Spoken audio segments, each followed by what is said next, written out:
Welcome, everyone. So tonight we have with us Professor Dean Rehberger. And Dr. Rehberger is an associate professor in the Department of History here at MSU and is also the director of Matrix, which is MSU's Center for producing digital humanities and social science projects.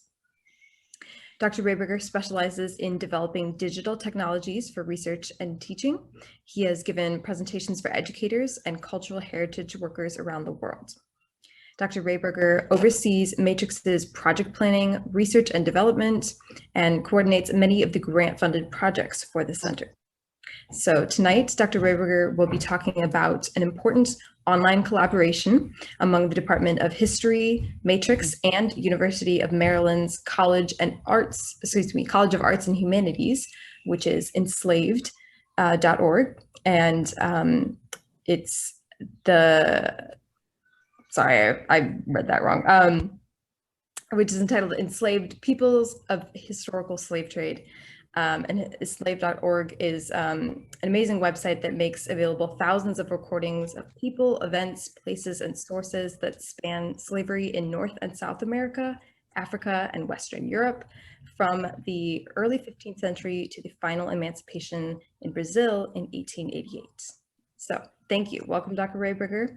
And as Dr. Waller explained, we usually go until about 5:45 for your presentation, and then we leave about 5:45 to 6:20 for questions.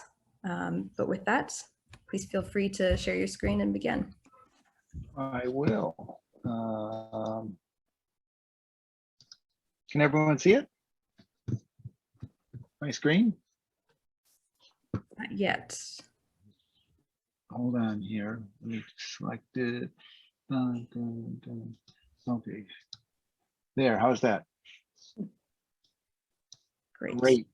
And I can see you guys, so that's good. I can see everything. Hi, everyone. It's great to be here. It's great to give the talk today. What I thought I'd do is begin not only talking about, let me see here. Stop that. Okay. I hate technology.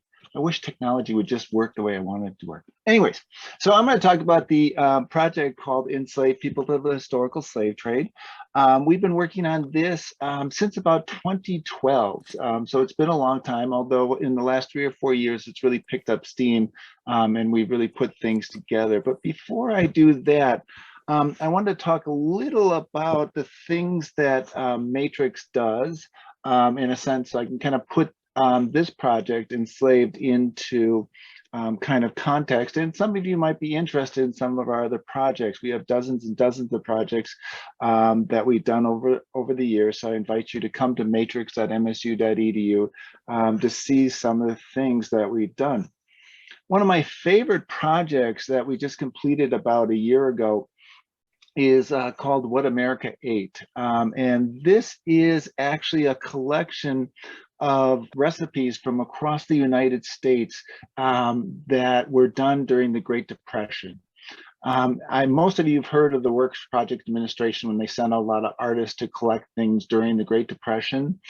We know about the slave narratives. One thing that people didn't realize is they actually sent people out to collect recipes to see what people were eating during the Great Depression. What happened though at the beginning of World War II, they got scattered to the wind. It wasn't brought to Washington, D.C. So this project was actually bringing all those recipes together in one place so that they'd have a home again. And at the same time, we were working with the MSU library, and they have a lot of community cookbooks from the Great Depression. So we also put those online as part of this. And you can actually search the records from across the United States, all kinds of different places. There's great recipes. There's just a ton of recipes on roadkill in case you need that. So you can look for that. My favorite recipe of all time, though, in the collection is the Montana turkey. You guys all know what Montana turkey is, right? No. It's jackrabbit, right? Oh. So, and again, what's really wonderful about this collection, it's not just the recipes. Of course, the Great Depression is a wonderful time to look at food in America because it was a time when people really had to stretch. You'd get meat maybe once a week and you'd have to figure out, how can I stretch it? How can I make this work for more than one meal? So all kinds of really interesting things. And the great thing about this collection, if you go to it, is people tell stories about the food. It's just not the recipes themselves. So you want to go see that. Another project, and I was talking about this with John before we got started, that we've had going since really the turn of the century, is called the Quilt Index. Are there any quilters in the bunch? Yes, I know there are. I can't go anywhere. There are always quilters. Now, turn off your set for a while because I want to say something. Quilters are crazy people, right? They're just totally insane. We have over 300 fields describing every single quilt, right? And we have over 100,000 quilts in the collection right now. And so it's a really great thing. We've just been kind of adding things over the years. We have just about every state has contributed collections, different organizations from Hawaii to Illinois to Florida, Columbia River Basin, just about all kinds of different organizations across the country have quilts there. So it's a great place to see quilts. We also have a number of African-American quilts. One of my favorites is the Amistad quilt. That kind of represents that famous trial in American history. And that's really wonderful. I mean, I love quilts, and what's wonderful about them is that they do represent history so well in so many ways, as well as being a really important artwork for women in American history, as well as world history. We have collections from all over the world, including China and South Africa. My other favorite project that we is still actually ongoing. A lot of our projects tend to be ongoing. We'll get funding, but we want to keep them going and keep adding things. And that's the Malian Archive photography. The Malian Archive of Photography. One of the things that's kind of a legacy of colonialism is they became a center for black and white portraiture, black and white photography, and had many, many great artists who worked in Mali. One of the sad parts, though, is the collections were rotting away, or there'd be a lot of thievery, especially sadly, academics would come down and take things and never return them. Art people would go down and take things. So this was a project not only to make these black and white photography available, but also to preserve them and keep them in Mali, and to make sure that the artist kept the rights to all these photographs. And so if you go there, we have a number of different collections from famous artists, and they're really a wonderful set. Not only do you get the photographs themselves, but you get a really nice explanation of all the photographs. And they're wonderful that we found using the classroom, because they tend to really, this is like the 1970s, they tend to break down standard stereotypes of Africa as a place, and especially West Africa and Mali, where these came from. So that's a few of our projects that we have online and ongoing. One of the things that we always have going is kind of like the Enslaved project. In addition to the projects that we've done and have online, there's always a number of projects that we're kind of working on to get going. And this is one of my favorite projects. Is kind of in a nascent phase right now. Most people don't realize, but Michigan is actually one of the places where you have a large diaspora of people from Nigeria. And the reason we did that is Governor Milliken was actually, sadly, he just passed away, I think. Governor Milliken was really someone who saw the great tragedy of the Nigerian Biafran War and really took a stand on saying we have to do something about this. He really did a lot. Matter of fact, there is a place in Nigeria named after Milliken. But in addition to that, of course, one of the things is in Nigeria, it's not something that Biafran Nigerian War is not talked a lot about. So one of the things that we're doing with this project is we're collecting the voices of the war from both sides, so that people can kind of start to remember things and collect the information. And that's, of course, one of the important things that we do with digital collections. It's one of the important things we do at Matrix is we collect the voices of people to make sure they don't get lost. And there's a whole host of other projects that if you come to our website, you can see. One of my other favorites is Overcoming Apartheid. Michigan State was one of the centers for fighting against apartheid in South Africa. But like the World War II generation, it's a generation that's starting to disappear. So we collected a lot of oral histories from people who fought against apartheid. We have oral history, a large collection of how to do oral history called Oral History in the Digital Age. We have a great project on Vietnam. Most people don't realize that MSU was actually involved in Vietnam before the Vietnam War. The Vietnam Group Archive is actually a large collection of materials from MSU itself as we try to prop up the failing regime in Vietnam. And we have the American Black Journal, among other things. So again, in addition to the project I'm going to talk about now, I do invite you to Matrix to look at our projects and see what we have ongoing. With that in mind, one of the things that we've always been interested in too is the notion of, could we make it possible for people to access information about those people who were enslaved? For too long, it's been thought that we really can't access who these people were, right? Yes, the slavery was a terrible scourge in the history of the United States. Yes, in a sense, slave labor helped to build the United States, but sadly, we can't know about them. But what we do know is that's not true, that there actually is a lot of information out there. You just have to be able to find it and collect and put together. And sadly, there's so much information precisely because people were treated like property, right? So there's a lot more records of property than often people. If you go historically. Matter of fact, we were just talking to people at the New York Life Insurance Company, and they actually insured people before the Civil War and insured people who were enslaved as property, and they're giving us those records. But anyways, I do put up this slide because if you want to go look at the website as I'm talking about it, don't hesitate. It's just at enslaved.org. Before we begin, just a couple notes. We are funded by the Mellon Foundation, generous funding from them over the last 3 years, and we couldn't have done it without them. And we just recently got an NEH award to add collections from North Carolina and Virginia and Louisiana that are really important and new. In addition to me, I'm one of the people who run this project. We have Daryl Williams from the University of Maryland. You know, we beat the University of Maryland all the time, so we don't care that we work with them. And then, of course, we have Walter Hawthorne, who's a noted historian of Africa, particularly West Africa, is also part of the project.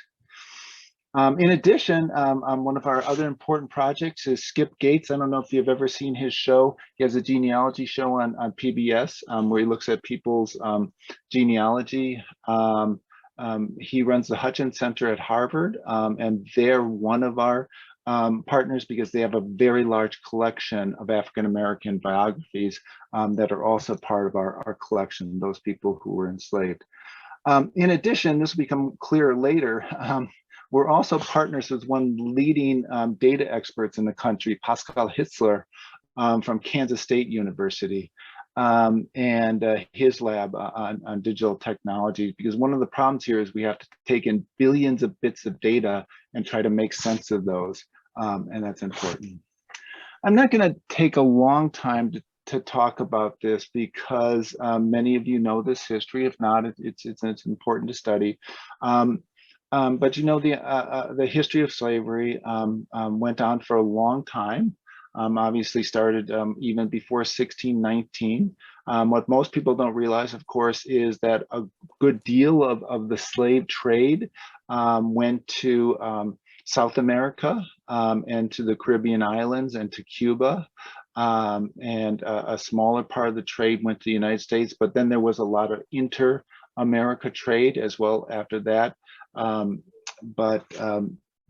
Of course, it was a horrible, horrible institution. Of the 12 million people who were forced to make the journey across the ocean, more than 2 million died in passage. And so, you know, it goes down in our history as a very brutal part of what happened. But you know, it's very significant for us to remember because there was important technologies brought over from Africa, and of course, the labor itself was important for the founding of the United States. But anyways, here's the problem. Here's the problem that we're facing, though. Before 1870, in a sense, there were censuses that collected information on people for basically white men, right? But it wasn't until 1870 that we really started having a census after the Civil War that General Grant instituted that everyone would be counted. Right. And so often when genealogists talk about looking for their relatives, they hit what's called the 1870 wall. Right. We can't get behind that. There's a census for that, and it's really difficult for us to go farther than that. And as I said, the problem really isn't that there's no data. It's just that most of the data hasn't been collected. It's out there in all kinds of records. As I said, there's lots of ownership records. There's tons of probate records. There's insurance records. There's baptismal records. There's death records. You name it, the records are out there. But they're like this. They're just records that are very hard for us to search and make sense of. In addition to the kind of traditional baptismal records and birth records and marriage records and things like that, there's also a number of things like runaway slave ads, which become really important because the interesting thing about runaway slave ads is they tend to have lots of really detailed description. Right, people want their property back, so they actually describe people in real detail about who they were and where they were from. So that's really our way to get behind the 1870 wall, is to take all those records that are out there and try to collect the information from them and then make them available to people. So that was really the dream. Now, as most of you know, you never want to have a dream, because as soon as you have a dream and you get that dream funded, then you got to do it. Right. And this is really a really difficult thing because we face several problems. One problem is that a lot of the older records, not only here, but globally, are in real trouble, right? People tend not to take care of archives the way that they should. Archives burn down all the time.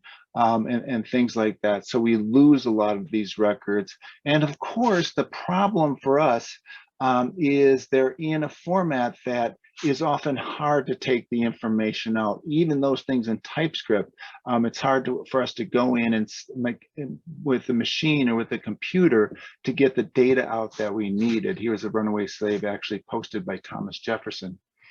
And of course, a lot of the records look like this. Now, for you guys, this is probably pretty easy to read, and you can make sense of it.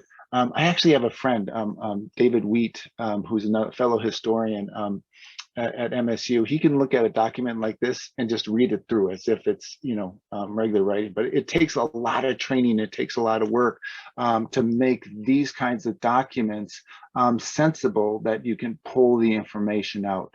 So that's one of the problems here, is that we have all this information out there, but it's not really very accessible. So one of the things that we're doing, of course, is we're relying on scholars like David Wheat and scholars around the world who have gone out and done this hard work. They've gone and collected this information, they put it into spreadsheets, and I'm in the computer world. A spreadsheet like this is a thing of beauty, right? I get a spreadsheet like this, I can do all kinds of things. I get a document like this, and it's like, I can't do anything with that. But a spreadsheet, yeah, I can do lots of stuff with that.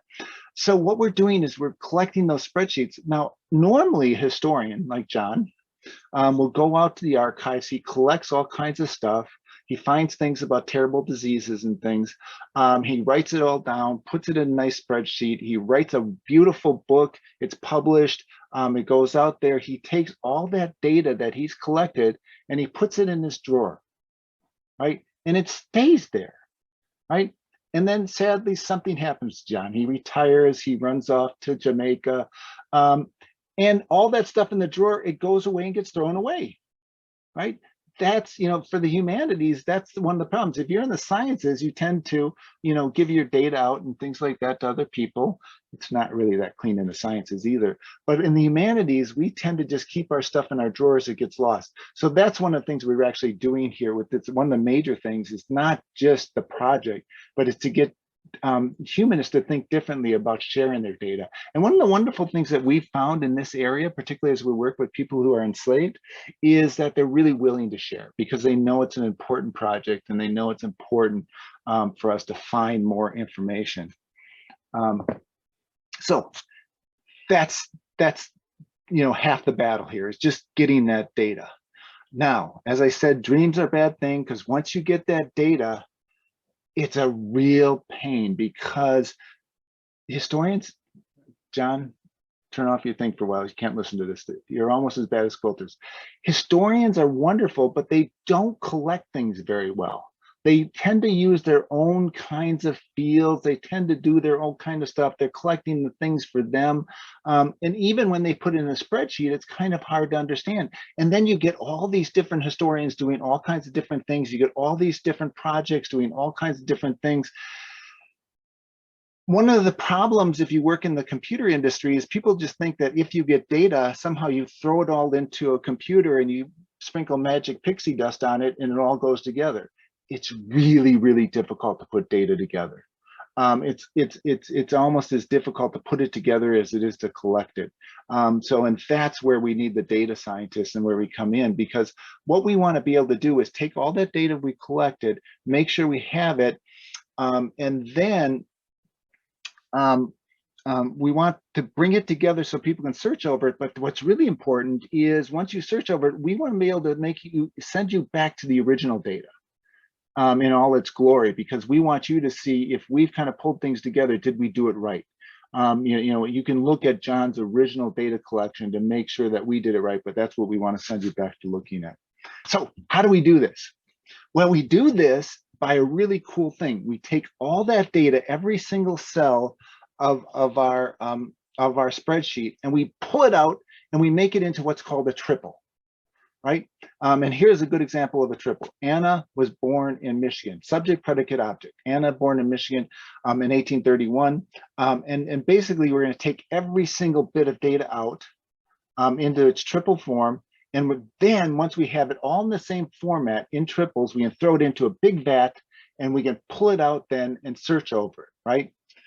Sounds easier said than done, but that's the thing. It's kind of like, I don't know if I used to have with my grandmother, we used to take words and put them into a big thing, and then you take thread and a needle and you put it through, and you kind of tear them up and you make a little line of words or popcorn on a thing. That's what we're doing here. Is we're going to put all those things into a bin and then we're going to pull them out and try to make sense of them.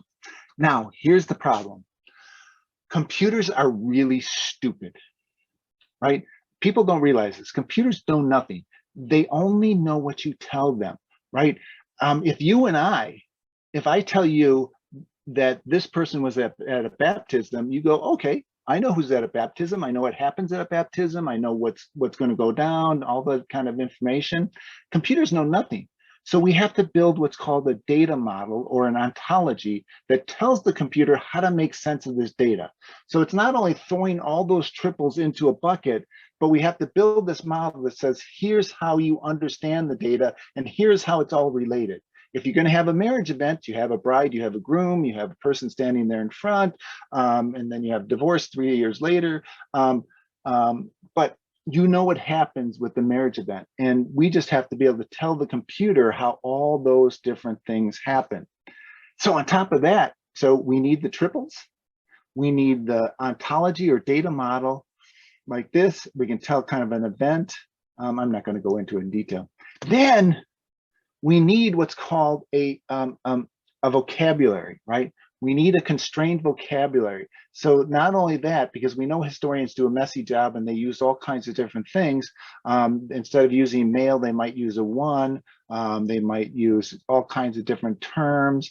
You know, there's for a domestic, there's like about 100 different terms you can think of for the job of working in the home. So we have to pull that all out and have kind of a defined vocabulary that we can always also work with on top of that. And so we have to build that as well. And then we put it all together into our computer. Now, what I did is I had my staff come up with a really simple diagram to explain how our whole thing works. And this is the simple diagram. No, it's really a bad diagram, but it does actually explain. It's kind of the three things. You know, we have on the one side over here all the different projects that we're working with, all the different historians, liberated Africans, freedom narratives, slave biographies, legacies. You can think of thousands of things over there. We break those up and we put it into what's called a Blaze graph triple store. On top of that triple store, as I said, we have that ontology, and we have all kinds of tools to get the data in. If you want to know more about it, it's really exciting. This is what I spend my life doing. It's really exciting stuff. I'll be happy to talk to you more about it. But once we get it, one of the things that you might kind of recognize as you're looking at this is it kind of looks like Wikipedia, Wikidata that once we have and we put it into this thing, because one of the things we're actually working with on this project is we're working with a group called Wikidata Deutschland. Now, Wikidata Deutschland is actually the group that created Wikibase. Wikibase is the main driver behind Wiki. You guys all know Wikipedia, right? And you know all the information in Wikipedia. And you never notice if you go into Wikipedia, lots of words are highlighted. They take every data point and that's what's called Wikidata. Wikipedia is real problematic in terms of accuracy, but the Wikidata is really accurate. What they're trying to do is get, they're collecting data from all over the place. We worked with them right from the start on Wikibase. We actually helped to build the software. And the reason that we have to work with a conglomeration like that is because once you start pulling out all these data points and making triples, we actually can end up with billions, millions, if not billions of bits of data. And in order to work with that, we need software that's really robust, that can really work with that large amount of data. And of course, the Wikipedia people are good to work with. Now, I want to be very careful. Our stuff is not Wikipedia, it's not Wikidata. We're just working with the underlying technologies. But again, it's open source, it's free. So as we work together on that, we're able to pull it together. So with all that said, what you're able to do is you're able to come to Enslaved and you're able to do searches and you're able to actually find, you can do name searches, you can do searches based on occupation, on age, on ethno descriptors, and then you can return data based on that. We actually keep data even if we don't know the name of the person, but we have other information about them. Like they were possibly at an event, we still keep them in our database. They're unknown because here's the secret to this whole thing. Remember I told you about my grandmother would take the thread and the needle and take a bunch of colored paper in a basket and then start, putting her pin and putting it together. That's in a sense what we're trying to do here. If you think about all the data from probate records, baptismal records, all these different event records, if you want to make sense of them, you have to put them together, right? And so in one record, a person might have a name, and another record, they might be unknown.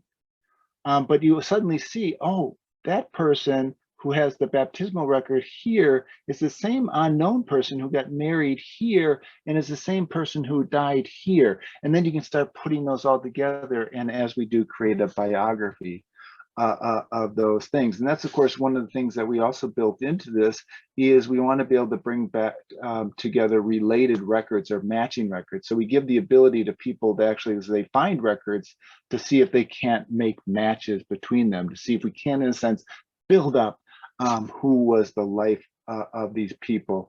And here you can kind of see the matching tool in practice, where you can see one record on one side and then we give a score to another record that might be matching, and you start putting it together. So it's a great tool, not only for genealogists, the general public to look up things, but it's a great tool for historians. I want to start finding out more about the lives of these people historically. And of course, right now we have over 700. So you could come to the website, you could do a search for someone, like you're searching for a specific name, like Agata. You do the search here. What would happen is you would then get a return.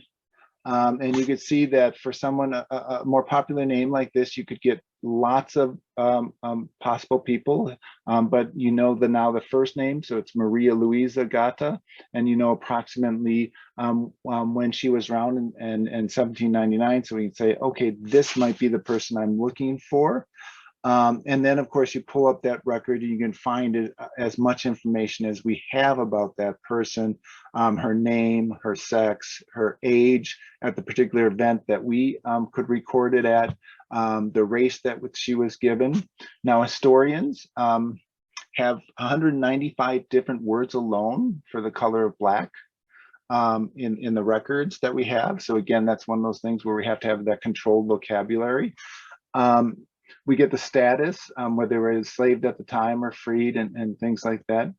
What's also important to recognize that as you look at these records and you think about what we're doing, we not only have included the person who's enslaved, but as we talk about people of the historical slave trade, we're also including those people who were captains of ships, those people who were owners, those people who were sellers, all the people who surrounded the whole institution of slavery are also part of here. One of the great collections that we're working with is there's a wonderful project in the UK called Legacies of Slavery.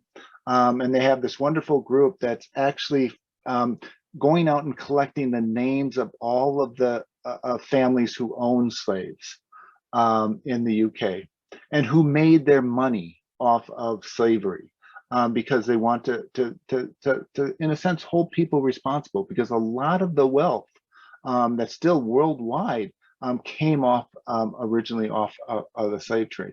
But again, it's really important so that as you look up people, you will not only find relations based on, you might find children, you might find parents, but you're also going to find related people who might be buyers or sellers or things like that, which can be really important, especially if you're a genealogist trying to put people together, because you might not know people are related until you find out they were at the same plantation at the same time, owned by the same person.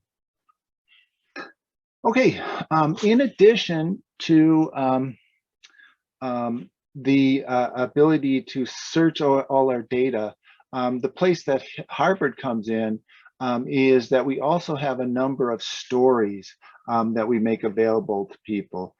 Because one of the things early on that we know is that particularly for students who use the site, just the data won't be very helpful. But we do have a number of stories of people who were enslaved. And we have this for two reasons. One, as a kind of educational tool, so you can go in and find these stories. And again, this is one of the great things about this project, because as you look at the lives of those people who were enslaved, even under terrible conditions, they were able to do amazing things. And often, you know, again, our stereotypical view of those people enslaved is, you know, they were enslaved in Africa, they were shipped to the Americas, they went out and worked in the cotton fields and they died. You know, that's just, you know, not true. If you really look at the lives of the many of these people, you often find people who were enslaved, they actually escaped, went back, were enslaved again, brought back, ended up in Europe, all kinds of amazing things and amazing stories of people's lives. But that's the important thing, is that we can reconstruct them. So that's one of the things that we want to give people the ability to see these stories and read about people historically. But one thing that we also found is that as we collect information, we're also able to add these stories. We're finding out more information about these individuals that come up in our database. So we not only can tell their story, but we can create key events and timelines where they fit. We're also finding a number of images. So for example, Mondor, who is a famous a person who led a slave revolt in 1595 and is a well-known figure, we're actually able to find out more information on him, as well as more images that are located in different places. So we're also trying to create a more multimedia sensory event, particularly for students looking at the material. In addition to the ability to see the stories, to look at the data and search through the data, we also allow people to visualize the data. We have all kinds of different visualizations. So you can kind of see, here's a wonderful visualization of the different ethno-descriptors. If you have an ethno-descriptor of somebody from Africa, you can actually, that's a great way of telling where they're from.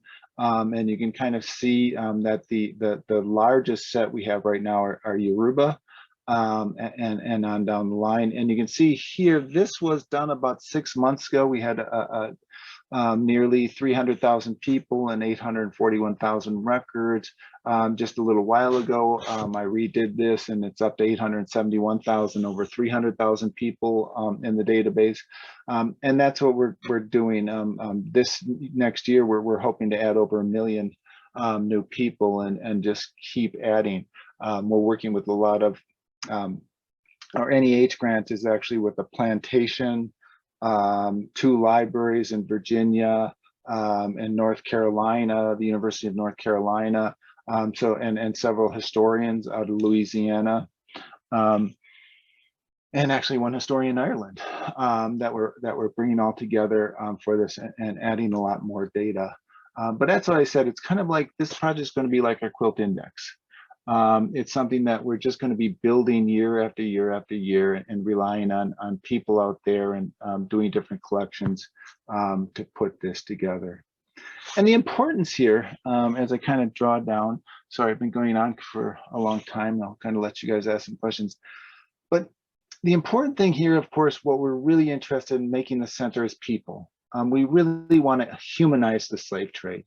That these were human beings who were important, and we want to bring their story to life in all aspects of the slave trade. We want to be able to share that that information, and that's really important here, because if we're going to be able to make this work, it's the fact that not only people care, but they're willing to share. As I said, the historians are willing to share things. We want to preserve it for future generations. And of course, one of the most important things for us is it's kind of validation on what happens when you do big collaborative projects. Because if you're like John, right? Nobody likes John. And John goes off and he works in the library and you know, and he does it all by himself. He sits down on a computer all by himself and he writes up his, you know, wonderful books, and everyone reads his books, but you know, he's all by himself all the time. What this really required in order for us to do this was to bring together geographers, programmers, librarians, archivists, all kinds of different people in order to make this work, because it's not just about the data, it's about working with that data. Just kidding, people do actually like John. I don't know why people like John, but they do. But finally, and I'll end on this, we do have another section of, if you go to enslaved.org, you'll see that there's also a Journal of Slavery and Data Preservation. Because in a sense, what we need is people to contribute data to our data store. We can't just let people just kind of, it's not like Wikipedia where we can just let people come and put in data, right? It has to be vetted, it has to be looked at, we have to make sure it's good data. So what we did is we developed this journal. This is where people do actually publish the data, right? They'll send in a data set, whether it's a large library. We're working with people at the Family Search as well as Ancestry, and they have like millions of records, but they'll submit it through the same process. Then it goes through a vetting process of other experts looking at it. It gets peer reviewed, and then it gets accepted into the journal, which asks people to actually describe that data. Do what a data article so that we know what that is. And then it goes into our hub, the enslaved.org. because we really want to make sure that any data we get is really, really high quality and good data. It doesn't mean we're not going to get repetitions. It's not going to, that we'll get false flags, but that's the importance, of course, of historians using our stuff and being able to going back to the original records. They can say, hey, that historian did it wrong, collected bad information. And that's what, that will be important to us. So if you go to the Journal of Slavery and Data Preservation, you kind of take a look at the other side. How do we get data into the system? It's through the journal that we actually get the things, and you can kind of see one of the things that we've accepted is talking about the legacies of slave ownership from the UK. Wonderful person there, Keith McClellan, contributed this, and he's actually, that's an ongoing project where he's collecting a lot more data. And well, that's it. I'm done. And again, back to Matrix. So if you have any questions or issues, I'm happy to do that. I'll end this now. How exactly do we access Matrix?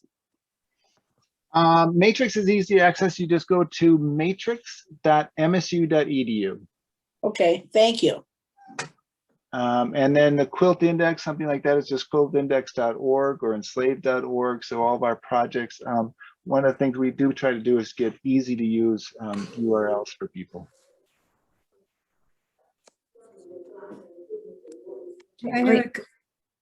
I have a question, if I may ask. Sure. Yeah, I am originally from Europe, now living here and being US citizen, but I am just wondering, I very much loved as a hobby history, world history, European history, and America's history. I'm just wondering when it started, this idea with the slavery, and why it took so off for Americas, both North and South. Because in Europe, I know many powers had, European powers had the colonies, but actually Germans were fighting for getting colonies, and why they couldn't, that triggered to some extent the First World War. But, and I know also the brutal behaviors in Africa and other continents per se, but in Europe, we didn't have slaves. I know that Europe was highly populated since early Middle Ages and even in ancient antiquity time. But what was the idea which was driving it? Because the vast Americas and they needed the labor, or what was the idea, how they justified it to enslave people? Well, I'm going to give two caveats here. I was originally a historian. Way back in you know, before I got into being a digital historian. And one of my areas, I actually studied the Civil War. Matter of fact, I'm teaching the Civil War this summer, the American Civil War. And it's a really complex question. You know, I always tell my students when you study history, you know, people like to grab onto really easy things like, you know, all slaves lived on, you know, cotton plantations, or, you know, this was just about states' rights and stuff like that. And I say, you know, if you really think about things are really complex. The main reason, the main driving force behind the large number of enslaved people in the United States, and early on, it was in the North, it was the South, it was all over, it was primarily labor. It was a cheap way to get labor in very, very difficult working environments, right? There wasn't the large immigration, and since we had to encourage immigration. And of course, it took off. And one of the things that's really important for students to understand is, you know, everyone thinks, well, the slavery died out in Europe, it died out everywhere because it didn't pay. That's nonsense. It's absolute nonsense, because I work with people. Slavery is still a major problem today. There's over 30 million people enslaved in the world right now. Human trafficking is a major problem. Forced labor is a major problem. Slavery pays. The reason that the North stopped slavery is because people said no. Right? That doesn't mean there wasn't racism in the North. That doesn't mean there wasn't any, but the abolitionists made it a strong enough case to say no. Right, which didn't happen in the South because of the need for the larger scale slavery. And of course, that happened in Europe. Now, Europe is not totally even though they stopped slavery, they still participate in the slave trade. Right? The Participate, Netherlands, yes, the yes. Dutch, the UK. Yes, The Belgium. UK, they made tons of money way into the 20s and 1830s on the slave trade. So, anyways, Thank you. it's a good question, but it's a it's a difficult question. It's a complex, yes. Yeah, Yes. and I study American history. I love American history. I think it's a great history, but like all great histories, there's lots of sides to it. Other questions? Yes, thank you so much for those initial questions. Just as a reminder, everyone is welcome to type their questions directly into the chat and I can voice them aloud, or you're welcome to raise your hand on screen and speak out loud yourself. And you can ask about the other projects too if you want, except for the quilters. I have a problem, quilters. Yes. Hi, Chris. Hi, I've got a question. Every project has to have limits. You were saying that, the problem with having dreams and getting funded is then you have to do it. So I know that is true. You have to have limits.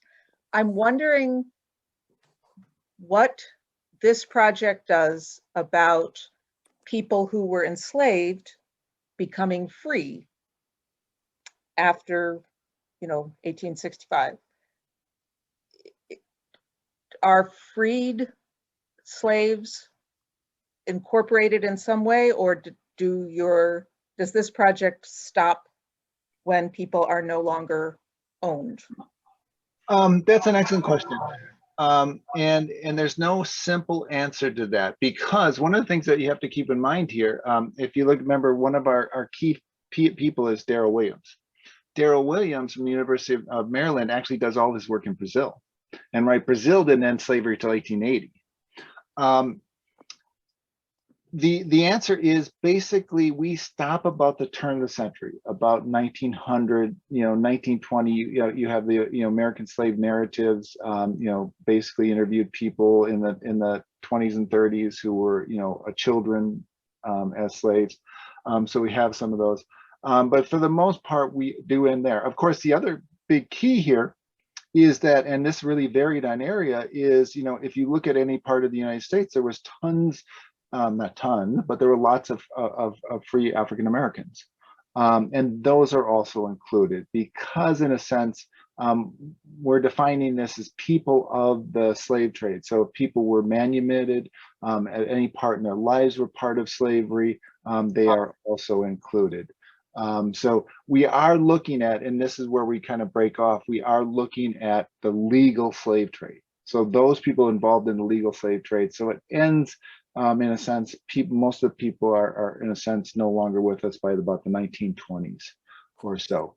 But yes, it's an excellent question, but it's a really hard question, and we argue about, Chris, you can't get 4 historians together without having a 5-hour argument, right, about how you should do this.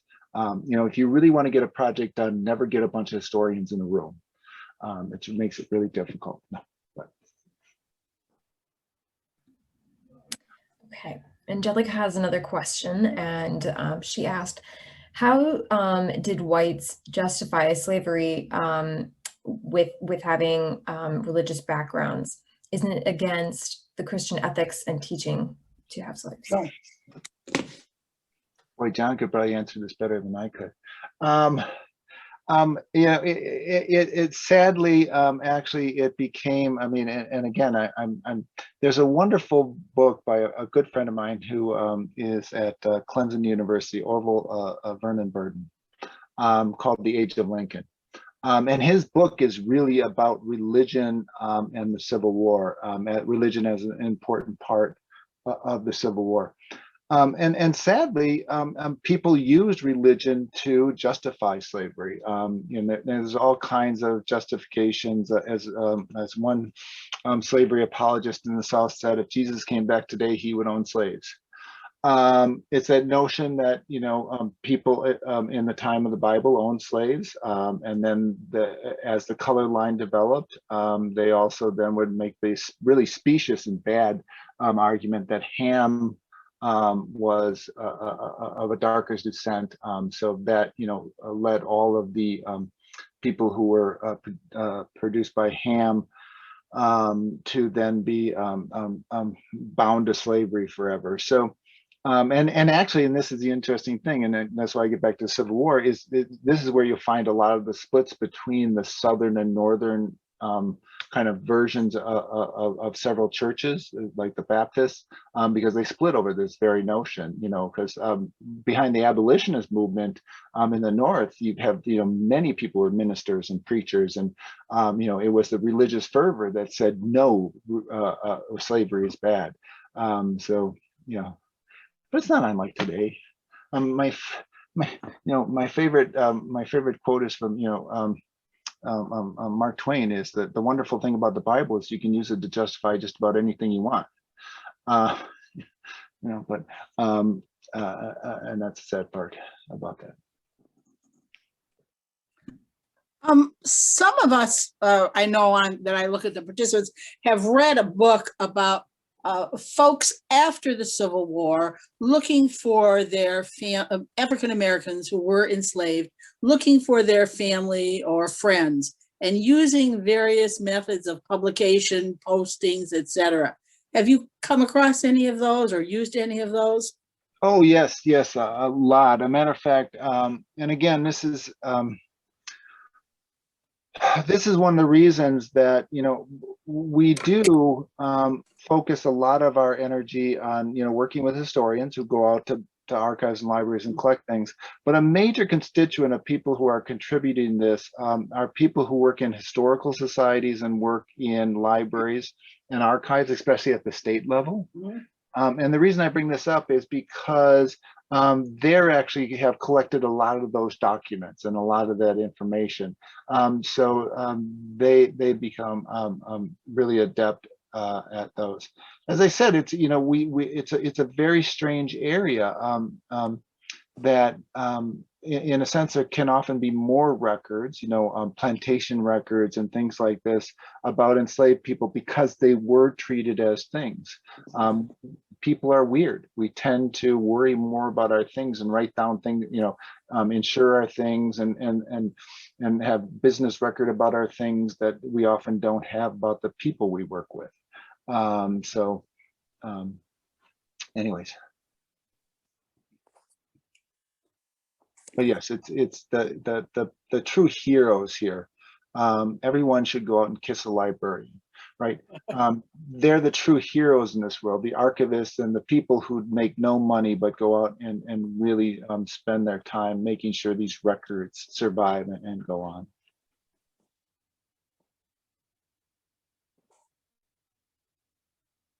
Okay, Marianne has a question. And she is curious if you use taped stories from the Library of Congress in your research. She says she's thinking about the work of contemporary novelist Colson Whitehead and how Whitehead claims that he got his inspiration from those stories. Well, we do. We actually have someone who is entering all of the, I think there's 4,000 slave narratives in the Library of Congress, and those are actually collected in the same program that collected the recipes. The WPA program went out and collected those. So those are being entered into the data set. Weirdly, this is a strange thing. We had a full record of all 4,000 people, but when the original historian deposited them with the University of Michigan, they took all the names off. And so we actually have to go back and reconstruct those records and add all the names from the original records. But again, that's one of the interesting things. And one of the things I invite all of you to do, if you know of any sources, if you know of anything, don't hesitate to email me because we're collecting sources all the time and we find records in the weirdest places. And what's really important to us is we had a historical society give us records. And that was great. They were really rich and wonderful records, but there was only 20 of them. And, and as I said, we're working with Ancestry, who's going to give us 1 million records. So, but both of those are really important. It's the 5 records that you might find someone, it could be the one name in someone's Bible, right? but we want to collect all those records that we can.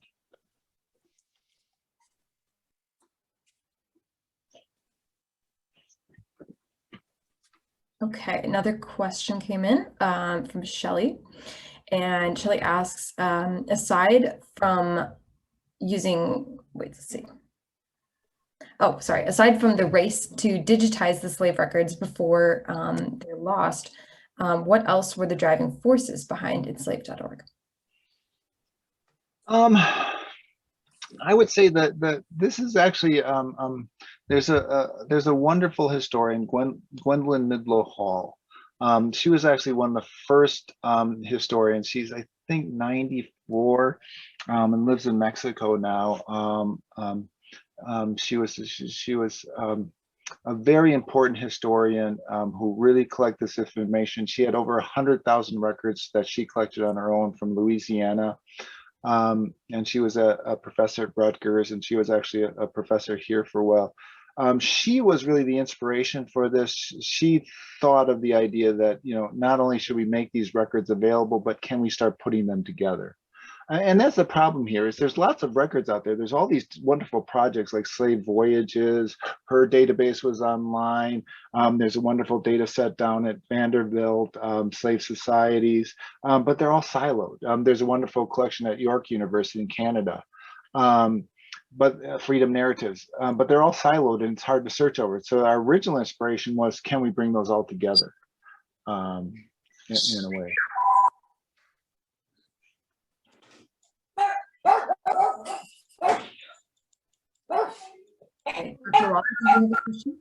Yeah, actually, but before asking the question, I think somebody's sharing their screen. I'm not able to turn it off on my. John, is Chuck Liozzo's screen, and so I've asked Emily to shut that down. Oh, okay. I'm not sure we can, or at least I don't know a way to. Oh, there it goes. Okay, but we can live with that. Yeah, Dean, this is a really breathtaking project. The scope and the sophistication is really amazing. I have a question came to mind when you were showing a few examples of the individual stories that you tell. I remember when I first started reading about the history of slavery, there was a very heavy emphasis on the degree to which the system dehumanized and destroyed lives. And there was obviously a long tradition of telling the history of slavery in ways that don't ascribe very much agency or culture to the enslaved. Then, of course, there's the other approach, which is rather more common now, of exploring in much more depth how much culture and independence and autonomy could be achieved under slavery. But the first one, of course, has a problem that it could add to the dehumanization. The second, that it can erode an awareness of the sheer awfulness of slavery. How do you navigate between these two? I mean, obviously both apply, but when you're selecting the stories to tell, how do you do it in a way that conveys both autonomy and dignity as well as horror? You know, that's an excellent question, and I don't think there's any easy answer to that. I mean, one of the things, and I answer on several levels. One of the things you'll notice if you go to our site, enslaved.org, the images are often of labor, but we avoid any of the images that you often see of the scarred backs and the punishment and the whippings and things like that, because we wanted to avoid that. You know, I work with museums around the world, and I work a lot with the African American Museum Association and my friend at the Smithsonian, and that becomes a chronic problem. Is how do I tell a story about people that doesn't at the one time, you know, just make it a heroic story, right? But at the other hand, doesn't make it just a depressing story, right? That it's not something, and I think that's always a really tough navigation.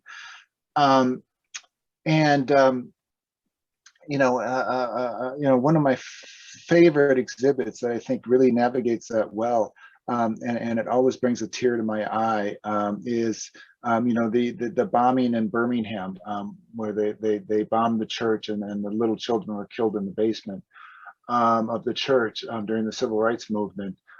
They have a wonderful museum that actually looks as a picture window of the church. Right, so you go there, you see the picture window of the church. It has the story about the bombing and the children, and beneath the window, it just has the shoes of the children. And I can never go to that without, in a sense, bringing tears to my eye, because it at once both brings the horror of it, but also the humanity, what was lost in all this. And so I think that that's always something that we're worried about. Matter of fact, today, when we had our meeting, we've been working for the last 3 months on an ethics statement. How do we actually work with this data? How do we actually, what do we do with that? And we're going to be putting that on the site. We had a graduate student work all year long on putting together kind of the nascent part of that, and then we all got together and worked on that. Because one of the major problems here, when we start with dealing with data and you start dealing with numbers, it's really, you can easily reduce people to numbers. You can just these number of voyages, it's these number of bodies. And that's why we want to keep coming back to how can we put those pieces together? How can we take that needle and thread and stitch these things to make something out of it? But John, that's something we can never forget, and something we can never stop working at, because it's hard to make that balance. Carol? Chuck? Yes. One moment, please. One moment.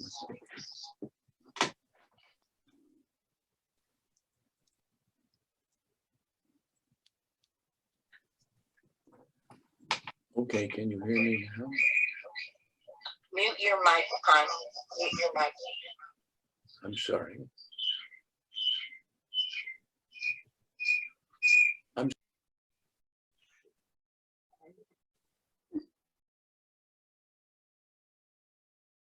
Other questions, issues?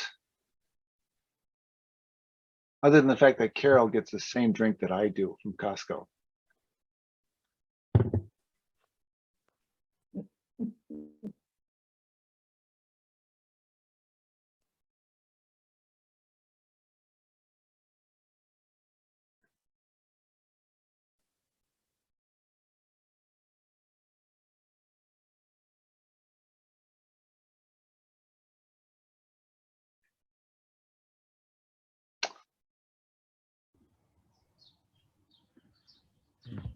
I have, it's not a very academic question per se, So but leave the meeting and just come right back in, okay?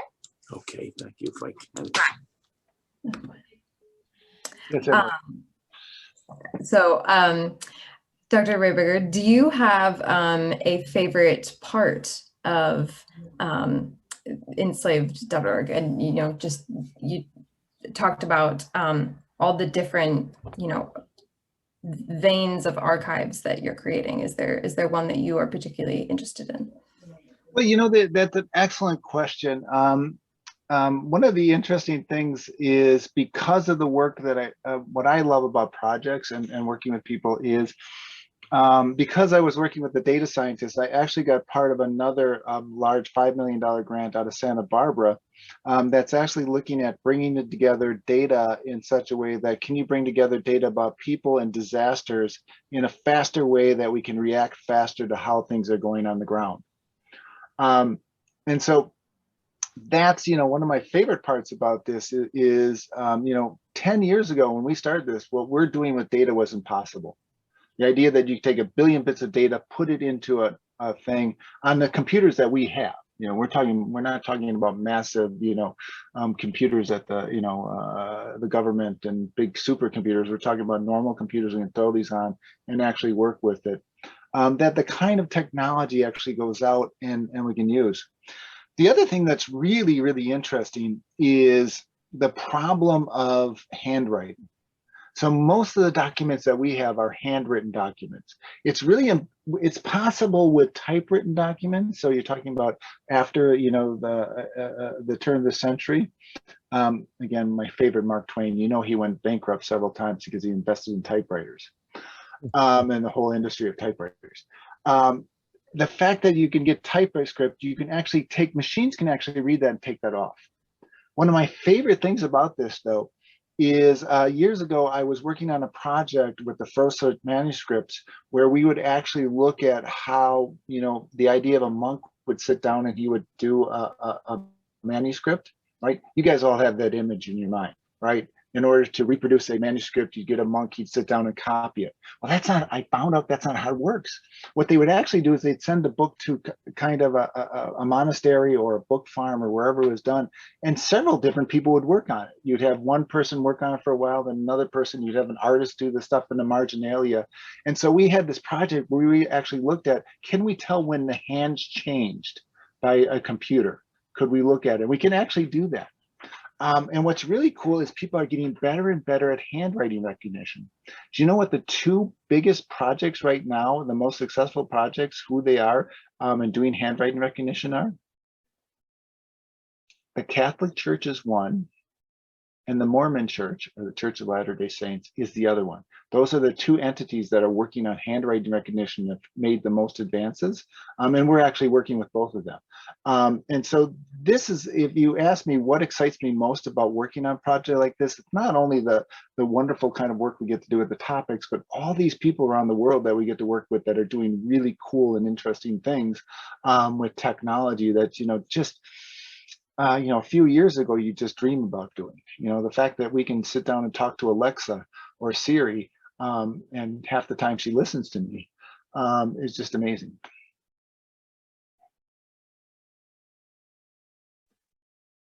I can't get my question into the chat. It may be too long. This is an overwhelming, in my mind, amount of data and branches and various sources that have to be integrated. Is there, are there parallel projects in the world to yours, particularly in the general subject area that you're dealing with, that are this various and complex? Oh, yes. Excellent question. And I'll give you two different examples. One of my favorites is that we have a group working on Wiki with Wiki-based technology in the triples who are working on jazz and jazz musicians. Because, you know, it's such a difficult form to track, and looking at actual performances, and every performance, right, is different. So they're using it as a way to kind of track jazz performances and jazz players, and it's an amazing project. And then the other project we're working with is a group in Eastern Europe who's working on the Holocaust. Because they have the same problem of, you know, lots and lots of records, but bringing those records together in a meaningful way, and millions and millions of bits of data. So that's another project. So there are a lot of, and as I said, and then I'm working with my friends in Santa Barbara who are, you know, working on mapping things, geolocation. There's another project that's working on historical places. Don't get me started about places. Places are a nightmare. You know, ever since our Vietnam project, you realize, you know, Vietnam, a map of Vietnam before the war and a map of Vietnam after the war, it's just two different places. And things, you know, you would think a city could stay in the same place. You would think a river could flow down the same, no, everything changes. So doing this kind of historical work is not only difficult putting together people, but putting together places is just a nightmare. So I guess, did I answer my question, your question? So there's lots of projects. Yes, yes, thank you. Because there's lots of people dealing with tons and tons of data. And we're just getting to a point where we can start doing that more better. My other question would be, how do you have a life besides this? I don't. I don't. You know, that's the interesting thing. You know, you know, I can't remember who said it, but you know, the best part of life is finding a job that you really love. So you know, that's the fun part here. Is if you go to Matrix, and you know, Chris knows this. All the different projects is, you know, I have attention deficit disorder, but I can just, you know, jump from one to the next, and there's always something interesting. And if I get really bored, I can just go back to doing quilts, which are always interesting. So, you know.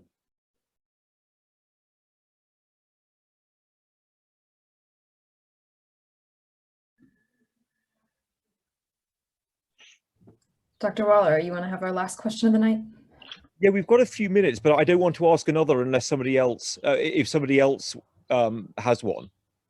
Yeah, because I got to talk to John all the time. Okay, I'll ask this question.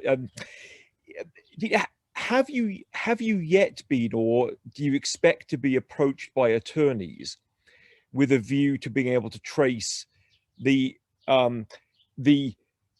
entire lineage, allowing somebody to demonstrate how much intergenerational equity was cost to their family because of slavery, and pursuing those who profited from the enslavement? Is that something which is conceivable? I think it'd be very conceivable. I know it's happened in the UK with the Legacies project. I'm not, you know, again, it's not. We haven't been directly approached to date. We do have friends down at the University of Michigan. They have a study for social justice, a Center for Social Justice, that was actually being run by the person who was the president of the Mellon Foundation and actually was the president who helped me start this project. And he is really interested in notions of modern day slavery and reparations. So they do a lot of work along those lines. But for the most part, we haven't been challenged. Because we do, you know, Chris nicely pointed out, we kind of end, I think.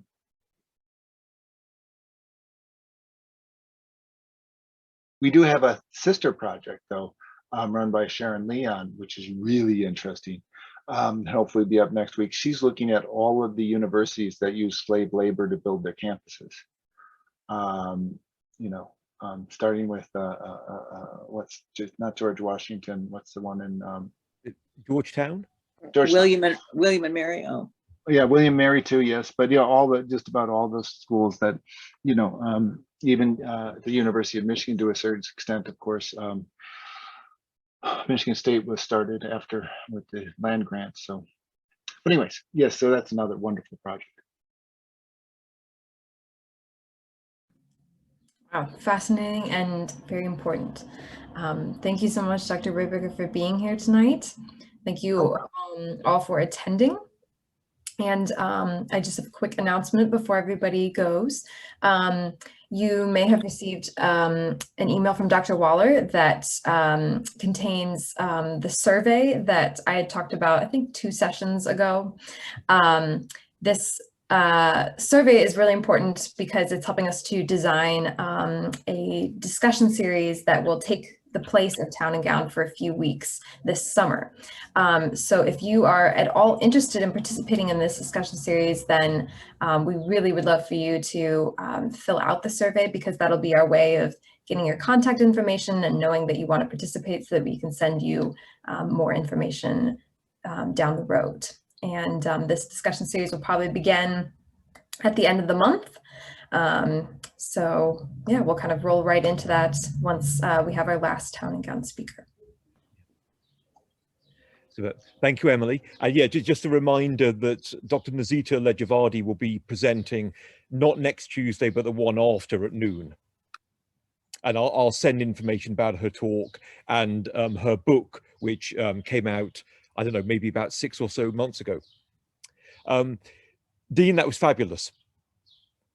Thanks so much for talking about this project. And don't hesitate, any of you want to contact me, want more information, of course, go to enslaved.org. I'm always around.